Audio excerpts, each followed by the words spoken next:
Assalamualaikum warahmatullahi wabarakatuh.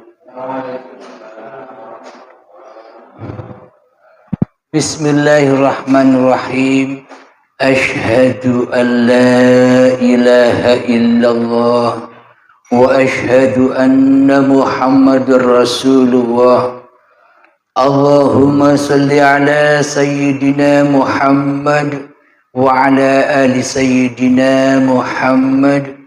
Rabbis rahli sadri wa yassirli amri wahlul 'uqdatam min lisani yafqahu qawli. Amin.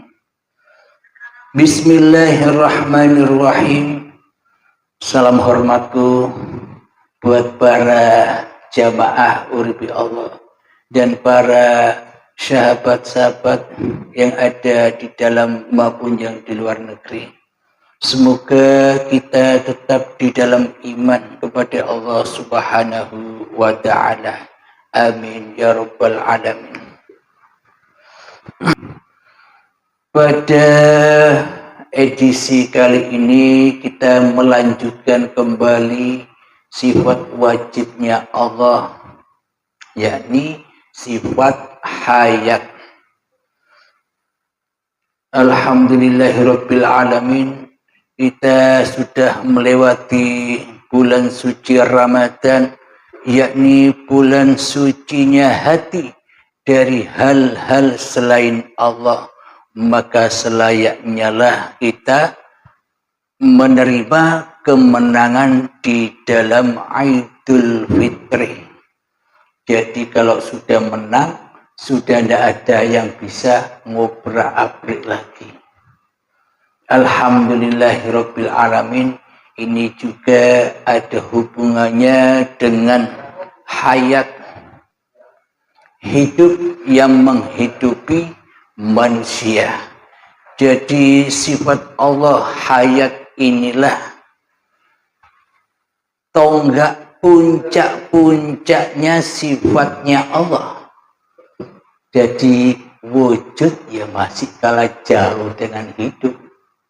Bila Anda tidak hidup, apa tahu Anda bisa bilang wujud.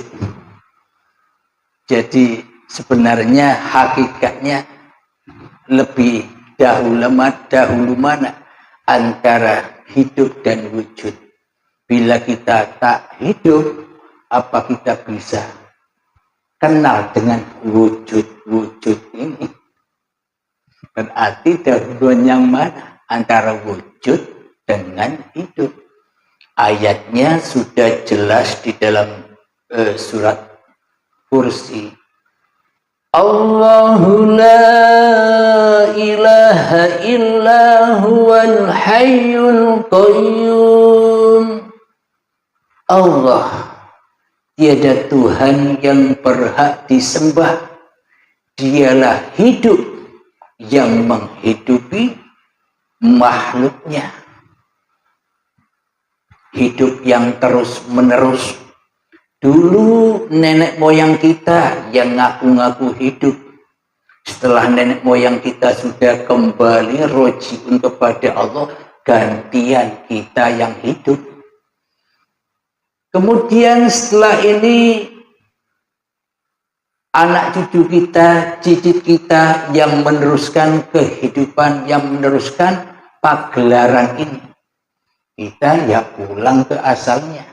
Asalnya tidak seperti apa-apa dan tidak seperti siapa-siapa. Di dalam surat Al-Insan bahwa manusia itu berawal dari hal yang tak bisa disebut.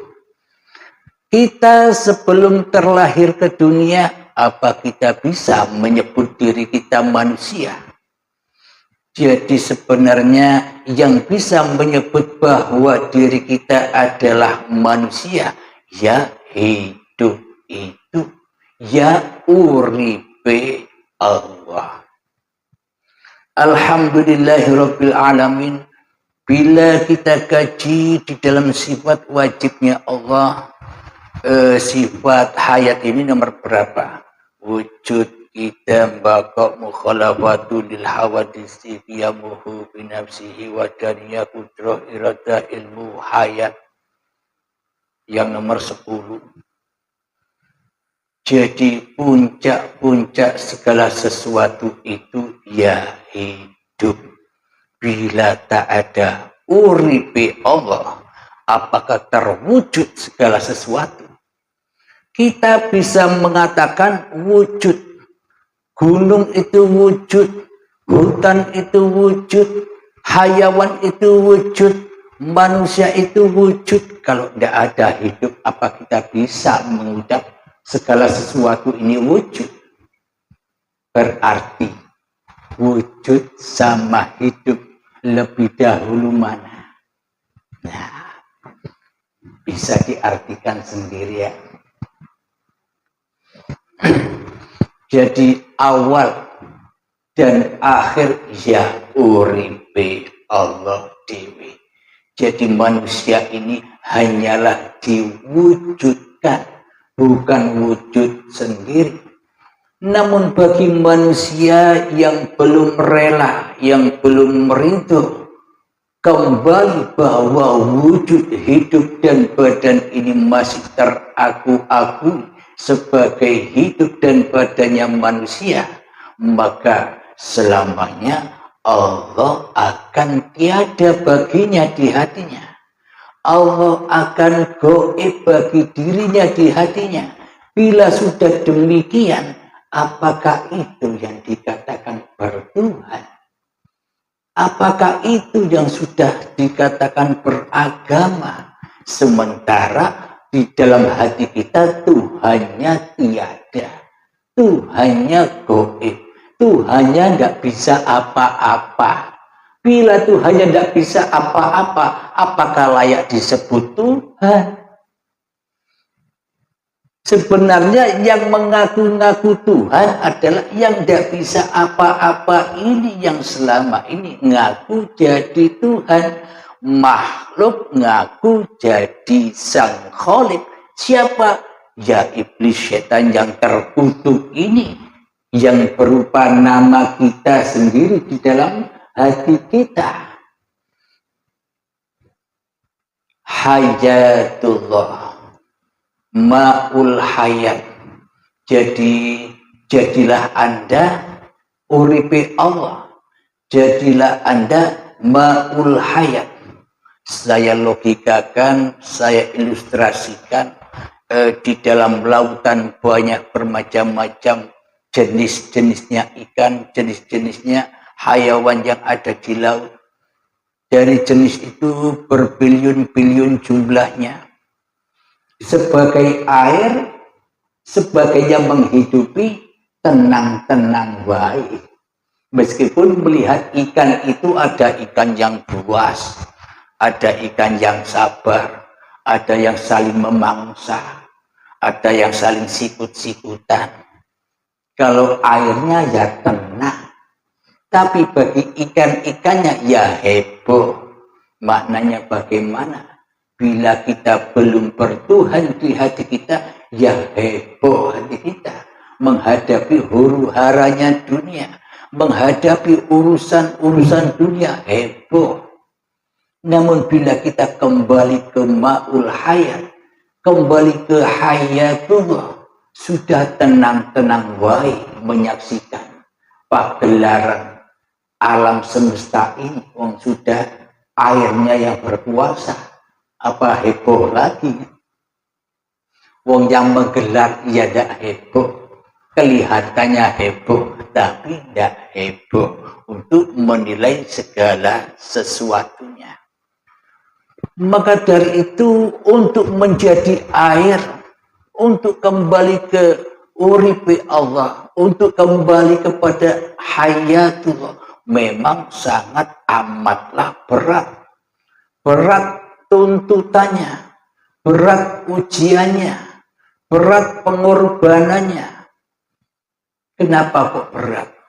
Karena ending-endingnya untuk menjadi hayatullah, untuk esa ke dalam ma'ul hayat, manusianya ya wajib mati. Kalau manusianya masih hidup, ya tidak bisa esa. Jadi mati secara dohir dan mati secara batin ya sama saja. Meskipun manusianya masih hidup, tapi manusianya sudah berada di wilayah ilahiyah. Ya sejatinya kan mati manusianya. Karena manusianya sudah merelakan bahwa hidup dan badan ini bukan hak milik manusianya. Manusianya hanyalah diutus menjaganya, menjaga amanah hidup dan badan ini. Hidup dan badan ini amanatullah, amanah milik Allah. Jangan diaku-akui sebagai milik manusianya. Maka ketika manusianya masih mengaku-ngakui bahwa hidup dan badan ini milik manusianya, ya anarlah tempatnya, ya jahannamlah tempatnya. Disibukkan hatinya dengan perkara-perkara selain Allah, hingga Allahnya lepas tali dari jiwanya, tidak sambung lagi, jiwanya ngeluyur sendiri, seolah-olah wayang yang sudah merasa menjadi dalang. Makhluk yang sudah merasa jadi sang Khalid. Siapakah dia? Dia adalah diri kita selama ini. Maka dari itu di dalam Al-Quran diabadikan, inna syaitana lakum aduwwun mubin. Sesungguhnya syaitan itu adalah musuh yang nyata bagimu. Siapa yang nyata di hatimu? Bila yang nyata di hatimu, bila yang wujud di hatimu, bila yang hidup di hatimu, bila yang berkuasa di hatimu masih hawa nafsumu yang ada, sedangkan Allah tak berlaku bagimu, sementara Allah gaib bagimu, ya itulah setan yang nyata itu. Jelas. Jadi setan tidak gaib lagi. Karena sudah nyata, Anda mudah untuk berperang. Kalau setannya gaib, ya sulit Anda dibodoh-bodohi terus oleh iblis dan setannya. Karena Anda anggap setan dan iblis itu gaib. Jadi di dalam kalimat thayyibah, a'udzu billahi minasyaitonir rajim, aku berlindung kepada Allah dari godaan syaitan yang terkutuk. Maka bila teraplikasi di dalam hati kita kalimat thayyibah itu, maka wajib kita ketemu Allahnya dulu untuk berlindung. Bila kita belum tahu Allah, belum ketemu Allah, belum berjumpa Allah, belum nyata Allahnya bagi kita, bagaimana mungkin kita bisa berlindung kepada Allah? Tahu saja tidak, apalagi berlindung.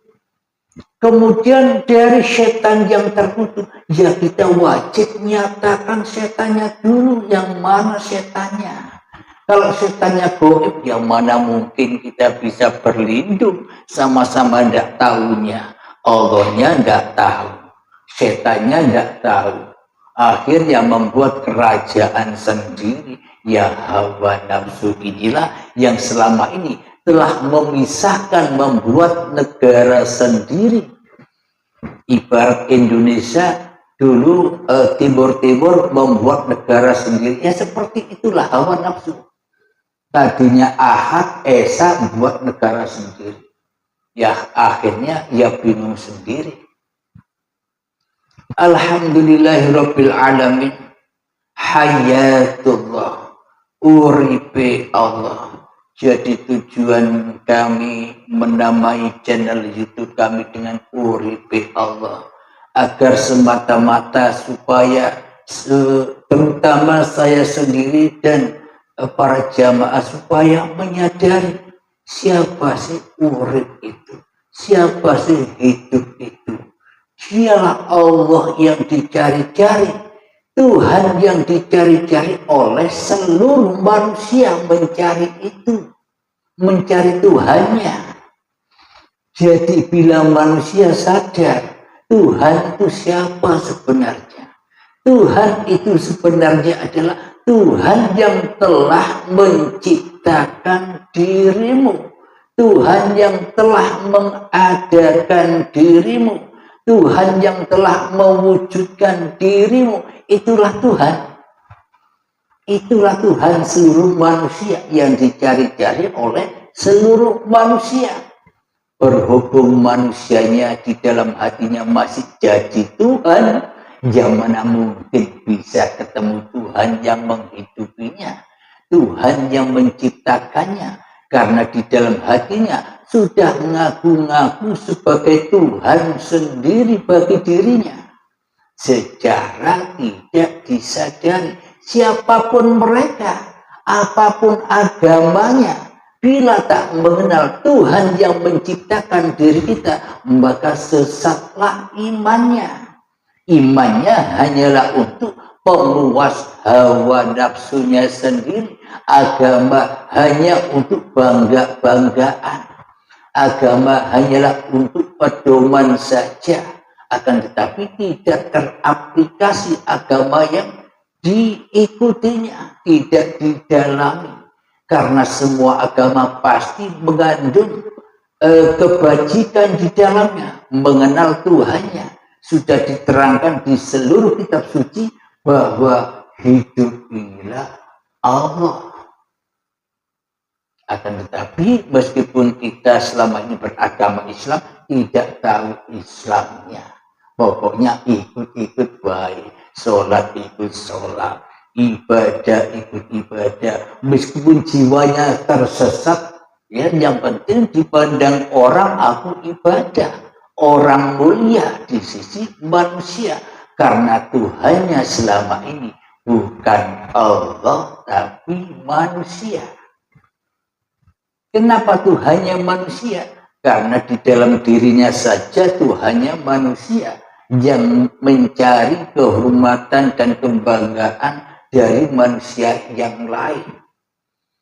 Namun bila sudah bertuhankan kepada Allah, maka hancur leburlah kebanggaan, hancur leburlah kemuliaan manusianya, hancur leburlah kemarahan manusianya, hancur leburlah kesabaran manusianya, hancur leburlah ketaatan manusianya, hancur leburlah keburukan atau kemaksiatan manusianya, karena manusianya sudah mati, nggak ikut berlaku lagi, yang ada ya hanya Allah saja. Jadi ketika manusia sudah mengenal Tuhannya, apalagi sudah pegang tongkatnya, apapun yang diperankannya tak akan bisa menyesatkannya, karena manusianya sudah berada di sisi Tuhannya, sudah kembali kepada hablum minallah, talinya sudah erat. Jadi tongkat itulah tali. Maknanya tali itu apa? Peganglah erat-erat di dalam dadamu bahwa hidup ini Allah. Simpan rapi-rapi di hatimu, bukan untuk orang lain, tapi untuk diri kita sendiri. Itulah iman.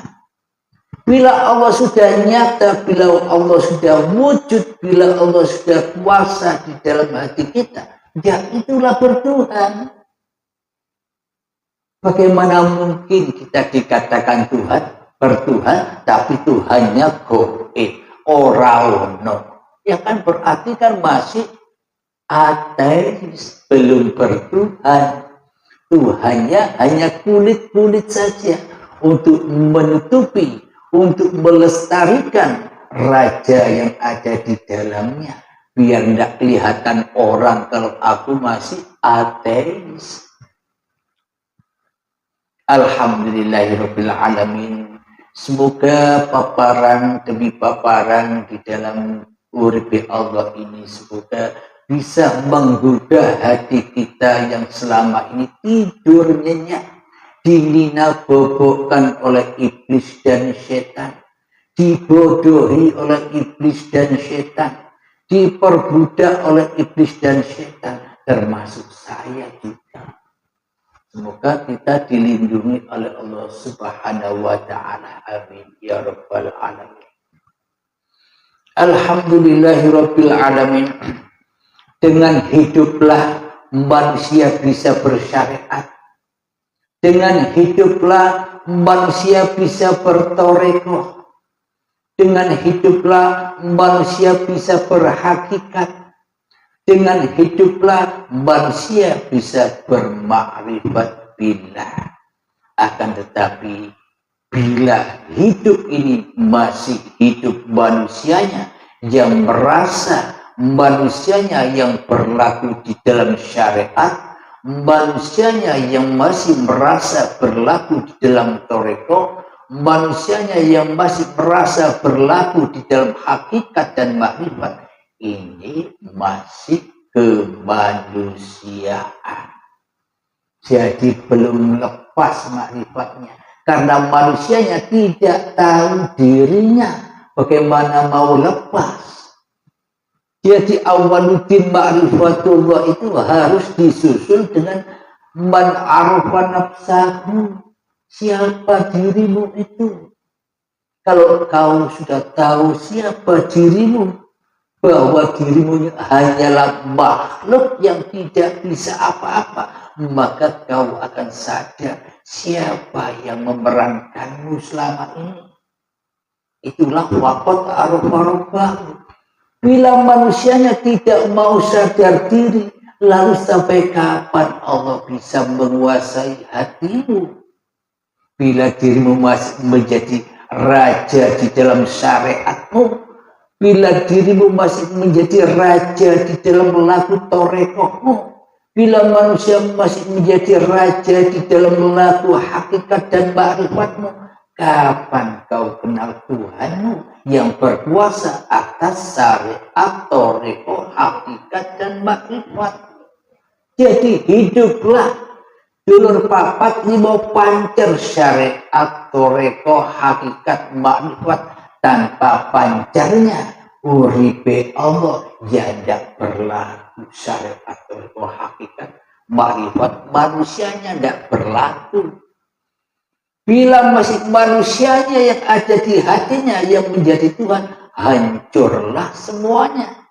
Syariat, toreko, hakikat, ma'rifatnya hancur. Kenapa? Karena Tuhannya fana. Tuhannya hancur, Tuhannya yang hancur, maknanya masih manusianya, makhluknya yang hancur ini masih menduduki sebagai sang khalid atas syariat, toreko, hakikat dan makrifatnya. Alhamdulillahirabbil alamin. Syariat seolah-olah manusianya lah yang bisa syariat. Allah tidak bisa apa-apa, ya kan? Masa Allah mau bersyariat? Tuhan kok bersyariat? Kata orang yang belum mengenal Allah kan begitu. Yang syariat manusia saja. Allah biar tenguk-tenguk diam sendiri. Biar Allah tidak bisa apa-apa. Kami saja yang mengerjakan tugas-tugas Allah. Karena kami wakil-wakilnya Allah. Bagi hawa nafsu memang demikian, mudah menyesatkan hati kita hawa nafsu ini. Yang bertoreko biar manusiaku yang bertoreko. Allah goib saja. Allah tenang-tenang wae. Aku yang jadi Tuhan. Aku yang berkuasa atas zikir-zikirku, atas amalan-amalanku, atas ritual-ritualku. Akhirnya zikir yang dilakukan berhubung masih diakui zikir manusianya, akhirnya jadi khotam. Akhirnya diberilah kekuatan, kesaktian yang di luar dari orang manusia biasa. Bisa melihat alam gaib, Di dalam mukasyafah dan karomah itu terbukanya hijabnya makhluk, belum hijabnya Allah, masih makhluk. Di situ manusia dengan bangganya, oh ini makrifat itu. Buktinya aku tahu isi hati orang. Buktinya aku tahu besok apa yang terjadi. Inilah makrifat. Seolah-olah manusianya masih makrifat. Akhirnya dajjalnya, setannya tambah besar. Sombongnya tambah besar. Merendahkan orangnya tambah tinggi. Karena apa? Karena yang dilakukan selama ini zikirnya manusia. Manusianya yang merasa melakukannya. Akhirnya oleh iblis dan setan diberi oleh Allah dibuka kasatnya, hijabnya, tahu hakikat alam gaibnya makhluk. Ini pun jauh dari alam musyahadah, karena di dalamnya ini lebih kejam lagi daripada sebelum mukasyafah. Kata Allah, bila manusianya manusia biasa, setannya ya biasa. Kalau manusianya berpangkat ustadz, setannya ya pangkatnya ustadz. Kalau manusianya berpangkat kiai, ya setannya yang menggoda ya kiai. Kalau orangnya alim ulama, ya setannya sepakat dengan alim ulama. Maknanya apa semua itu? Bila di dalam posisi orang biasa, ustadz, kiai, alim ulama, di dalamnya masih dituhani oleh hawa nafsunya, ya itulah setannya. Jadi bukan di luar dirinya setan itu, ya ada di dalam dirinya. Siapa setan itu? Ya ketika Allah masih gaib bagi manusianya. Kita mengaku sebagai umat Islam, ya kita wajib tahu Islam itu bagaimana. Agar hati kita selamat itu bagaimana. Kita selama ini hanya ikut-ikutan Islam saja. Heboh di dalamnya. Tapi kita tidak pernah mencari apakah sesungguhnya Islam di sisi Allah itu. Ya harus mengenal Tuhannya. Bagaimana mungkin kita bisa ibadah? Bagaimana mungkin kita bisa menghadap di dalam sholat-sholat kita 5 waktu bila kita tak mengenal Allah? Bila Allahnya tak wujud, tak nampak, tak nyata, lalu selama ini kita nyembah apa? Terbukti di dalam sholat-sholat kita selama ini, ketika setelah takbiratul ihram, Allahu Akbar, iblisnya menculik kita. Ayo bro, keluar dari masjidmu. Ayo kita jalan-jalan ke pasar. Kita jalan-jalan ke pajak. Urusan dunia, bisnis ini, bisnis itu. Kita disesatkan meskipun kelihatan raganya sholat. Gambarnya ibadah, tapi dalamnya maksiat. Jadi selama ini kita bila belum mengenal Allah, maka ibadah-ibadah itu hanyalah hiasan-hiasan saja untuk mengagung-agungkan dajjal yang ada di dalamnya, supaya tidak diketahui orang bahwa dirinya dajjal. Siapa sih dajjal itu? Tidak usah nunggu dajjal yang nanti. Yang nanti belum tentu Anda ketemu. Dajjal yang sekarang ini, hawa nafsu kita ini loh dajjal. Yang dipandang hanya dunia, yang diurus hanya dunia. Ibadah dan sholat tujuannya bukan kepada Allah, tapi tujuannya supaya hidupnya tenteram, banyak rezekinya. Biar murah rezeki, tujuannya kan itu ibadahnya. Bukan ibadah mi'raj ketemu Allah. Maka dari itu hati kita selalu bimbang, bingung, takut. Ditakut-takuti terus oleh hawa nafsu. Kalau kamu tidak kerja, nanti kamu tidak bisa mencukupi kebutuhan keluarga. Kalau kamu tidak bisa menyaingi sainganmu, kamu kalah derajatnya. Digoda terus oleh hawa nafsu itu. Karena apa? Karena mata hati kita hanyalah untuk sampah-sampah dunia hingga gelap, tak kelihatan. Tak kelihatan bahwa yang berkuasa atas diri kita selama ini Allah. Uripe Allah yang masih gelap. Maka sucikanlah hidupmu, kembalikan bahwa hidup yang kau akui selama ini bukan hidupmu, inilah amanah.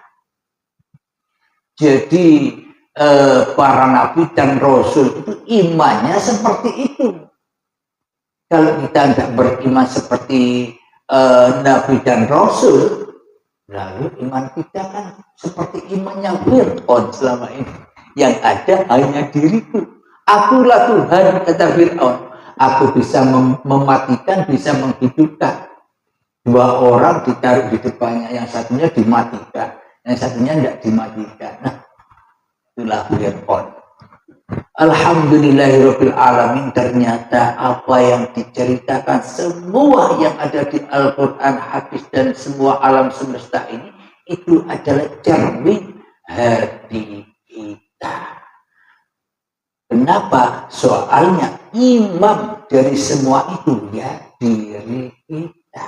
Kalau diri kita tidak ada, apa Anda bisa menyaksikan semua itu? Adanya semua itu kan adanya diri Anda. Tergantung diri yang ada di diri Anda ini masih diri hawa nafsu atau diri Allah. Itu yang membedakan. Bila di dalam diri kita masih dirinya hawa nafsu, pasti yang kita lihat, pasti yang kita saksikan, pasti yang nampak oleh kita, ya ayat-ayatnya makhluk. Ada manusia, ada hayawan, ada tumbuhan, ada orang miskin, ada orang kaya, ada orang bahagia, ada orang menderita, semuanya individu itu yang kita lihat. Karena kita masih bertuhankan makhluk daripada mentuhankan Allah di hati kita. Jadi Allah itu babakan hati. Terus ada yang bertanya, kalau Allah itu adanya di hati, berarti Allah bertempat tuh. Makna di hati itu hanya kiasan saja. Kiasan maknanya hidup ini ya luar dan dalam ahad. Jadi maknanya kenapa kok hati dibuat pedoman? Karena Allah sudah berfirman, Allah hanya memandang hatimu, bukan memandang rupa dan hartamu. Allah tidak memandang amal-amal dan ibadahmu. Allah tidak memandang nasab-nasab dan kemuliaanmu. Allah tidak memandang sanad-sanadmu yang mulia itu. Tapi Allah memandang hatimu. Siapa yang suci di sana? Yang kau sucikan dirimu, yang kau adakan dirimu, yang kau akbarkan di dalamnya dirimu, atau aku? Nah, ini kan babakan hati. Memang bagi manusia yang belum ketemu kepahamannya, seolah-olah hati itu tempat. Maknanya nyawa, jiwa, roh, hati itu sejatinya namanya uripe Allah. Saking ganti nama roh, jiwa, nyawa, hati. Ini kalau dibahas di luaran sana, ya butuh puluhan tahun membahas dulurnya ini. Tapi kita tidak bahas itu, langsung kita ringkas, langsung dikembalikan ke pusatnya, yakni uripe Allah. Bila tidak ada hidup, apa ada nama nyawa? Bila kita tak hidup, apa ada nama jiwa? Bila kita tak hidup, apa ada nama roh? Bila kita tak hidup, apa ada nama hati yang bisa menyebut 4 nama itu kan ya itu. Kalau tidak ada itu, ya tidak ada nama itu. Jadi biar tidak lama-lama umur kita sebentar lagi kembali ya yang kita bahas ya itu. Uripi Allah, pancernya yang kita urus, yang lain biarlah karena itu hanya pinjam nama saja. Alhamdulillahirabbil alamin. Jadi di sini dulu pun saya pencarian itu ya lama, sulit, sungguh amat sulit. Ketika suatu saat saya dipahamkan langsung oleh Allah sendiri, dipahamkan, maka dari itu saya diamanahkan membawa ilmunya Allah ini dengan yang sebenar-benarnya, maknanya sudah ini ilmunya Allah, bukan ilmunya Abdul Halimnya. Kalau ini ilmunya Abdul Halimnya, ya tak sembunyikan. Buat saya pribadi, ini ilmu yang tertinggi ya. Bila ini saya sembunyikan, ya maka saya akan terbelenggu di dalamnya. Maka kemanusiaan, aku Halim yang merasa ma'rifah. Maka dari itu digelontorkan semua ilmu ini kepada sahabat-sahabat yang mau mengikuti perjalanan saya yang sesimpel-simpelnya. Karena apa yang saya lalui dahulu meskipun sulitnya minta ampun, kalau Allah yang sudah memahamkan, ya ini yang diberikan. Kalau ini ilmu saya pribadi, ya tak persulit Anda seperti sulitnya saya dahulu. Berhubung ini ilmunya Allah, maka dipermudah oleh Allah bagi orang-orang yang dikehendakinya. Tak gampang, tak semua orang bisa memahaminya. Karena manusia selama ini pada jadi Tuhan sendiri-sendiri. Mana mungkin manusia mau diruntuhkan kerajaannya. Mana mungkin manusia mau dihancurkan bawahnya. Mana mungkin manusia mau dihancurkan kemuliaannya. Hanya orang-orang yang sudah rela, ridho bahwa kemuliaan, kesucian, keakbaran yang memaha akbari hati ini hanyalah Sang Pencipta. Maka mereka lah yang sadar bahwa dirinya ini bukan pencipta.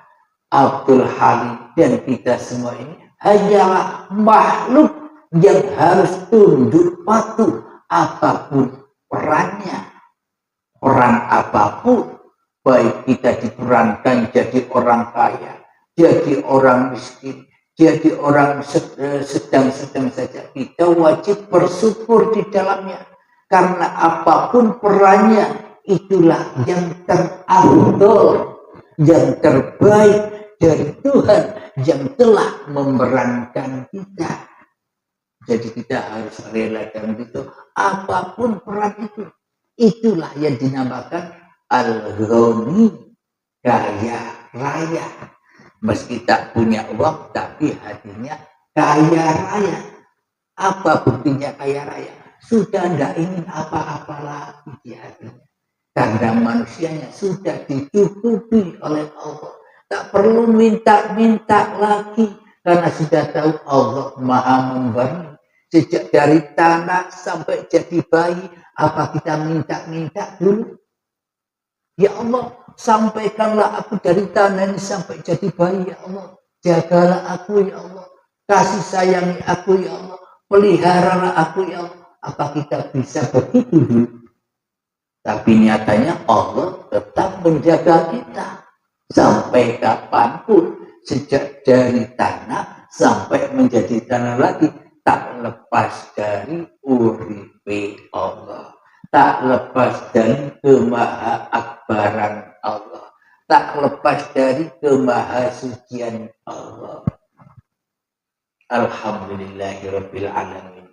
Semoga paparan demi paparan di dalam channel Uripe Allah ini Semoga terkhususnya untuk saya pribadi, semoga bisa memanfaatkan apa yang telah dipaparkan ini, dan terutama para sahabat-sahabat channel Uripi Allah dan siapapun yang tergerak hatinya ingin kembali kepada Tuhannya, semoga dimudahkan, dilancarkan segala urusan-urusannya, agar kita selesai di dalam urusan apa yang kita urus, agar kita sudah bebas lagi seperti bayi, tidak ngurus apa-apa, makan saja tidak ikut ngurus, ya kan? Bayi tinggal dimakani oleh hidup yang ada di orang tua, dimandikan. Sama bila kita sudah kembali kepada Allah, siapa pelaku di dalam kehidupan kita ini? Kita tidak ikut laku apa-apa lagi. Datang lapar, yang ambilkan makan siapa? Kalau tidak ada uripi Allah, apa bisa ambil makan? Kalau tidak ada uripi Allah, apa bisa makan? Kalau tidak ada uripi Allah, apa bisa minum?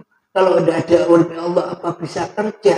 Kalau tidak ada uripi Allah, bisa ngerokok dengan santainya. Dikira Allah tidak bisa ngerokok, manusianya yang bisa ngerokok, Tuhannya karena manusianya di hatinya. Maka iblis dan setan menggaung-gaungkan Allah tak bisa apa-apa. Allah saja tidak bisa menghadirkan dirinya di hadapanmu, bro. Kamulah Tuhan itu, kamu yang bisa apa-apa. Itulah bisikan-bisikan iblis dan setan yang selalu membisikkan hati kita. Tapi bagi Anda, saudara-saudara yang sudah berbaikat, alhamdulillah, pegang tongkatnya erat-erat. Insya Allah pasti, tidak usah insya Allah lagi, pasti selamat. Karena Anda sudah berbaikat rela, ridho bahwa diri Anda sebenarnya tak ada. Itulah hakikat baikat.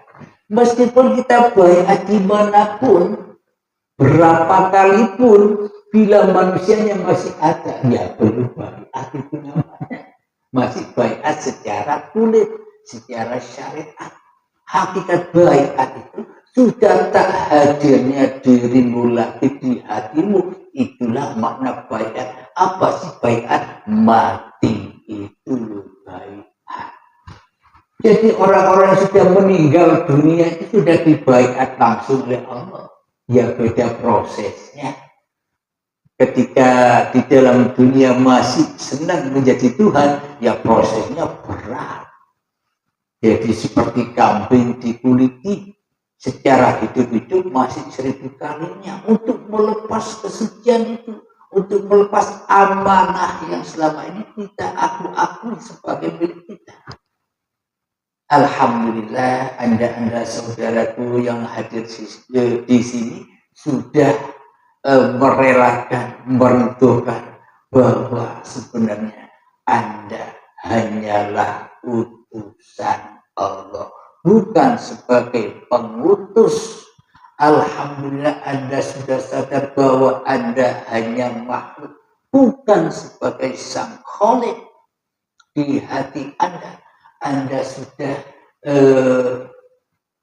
masuk ke dalam pesuruh Allah, disuruh Allah, tidak sebagai penyuruh. Selama ini kan kita sebagai penyuruh badan kita. Ketika sholat, kita disuruh oleh Abdul Halimnya sholat. Di dalamnya mengharap-harap pahala. Padahal pahala itu hanya di sisi Allah. Untuk ingin mendapatkan pahala, kuncinya ya harus ketemu Allah yang punya pahala. Bila tidak ketemu Allah, sia-sialah. Apa yang kita perbuat semuanya hancur.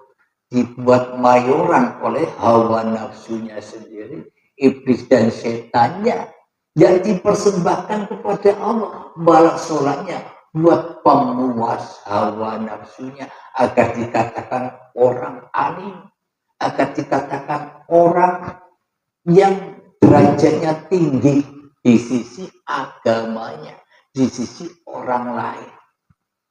Alhamdulillahirabbil alamin. Semoga saya pribadi dan kita semua selalu selalu dibimbing oleh Allah, selalu diutus oleh Allah, selalu dirasuli oleh Allah, selalu menjadi khalifatullah daripada menjadi utusan hawa nafsunya. Amin ya rabbal alamin. Sebelum kita akhiri, marilah kita menggembahkan salawat Ibn Bala agar hati kita selalu dan selalu terhindar dari kezaliman hati kita kepada Allah, agar hati kita tidak jadi Tuhan lagi di dalamnya. Allahumma salli ala sayyidina Muhammad wa ajli lil zalimin bil zalimin. Allahumma salli ala sayyidina Muhammad wa azli lil zalimin bil zalimin wa akhrijna min bainihim salimin